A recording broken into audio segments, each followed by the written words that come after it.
चल दिया इस तरह राहों में तू मुझे पीछे छोड़ के। बॉलिवूडमधील प्रसिद्ध अभिनेते धर्मेंद्र यांचं निधन झालं आहे. वयाच्या 89व्या वर्षी त्यांनी अखेरचा श्वास घेतला. धर्मेंद्र यांच्या निधनानं बॉलिवूडवर तसेच त्यांच्या चाहत्यांवर शोककळा पसरली आहे. धर्मेंद्र यांनी 1960 मध्ये प्रदर्शित झालेल्या दिल भी तेरा हम भी तेरे या चित्रपटातून सिनेसृष्टीत पदार्पण केलं. आपल्या अभिनयाने धर्मेंद्र यांनी प्रेक्षकांच्या मनात विशेष स्थान निर्माण केलं.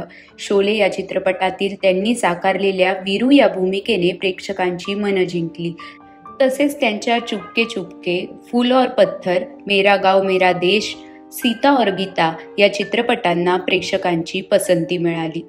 धर्मेंद्र यांना 2012 मध्ये पद्मभूषण पुरस्काराने सन्मानित करण्यात आले. त्यांना फिल्मफेअर जीवनगौरव पुरस्कार आणि राष्ट्रीय चित्रपट पुरस्कारानेही सन्मानित करण्यात आले आहे. पंतप्रधान नरेंद्र मोदी यांनी सोशल मीडियावर पोस्ट शेअर करून धर्मेंद्र यांना श्रद्धांजली वाहिली आहे. नरेंद्र मोदी यांनी सोशल मीडियावर शेअर केलेल्या पोस्टमध्ये लिहिलंय, धर्मेंद्रजी यांच्या निधनाने भारतीय चित्रपटसृष्टीतील एका युगाचा अंत झाला. त्यांनी साकारलेल्या प्रत्येक भूमिकांनी चाहत्यांच्या मनात एक वेगळं स्थान निर्माण केलं.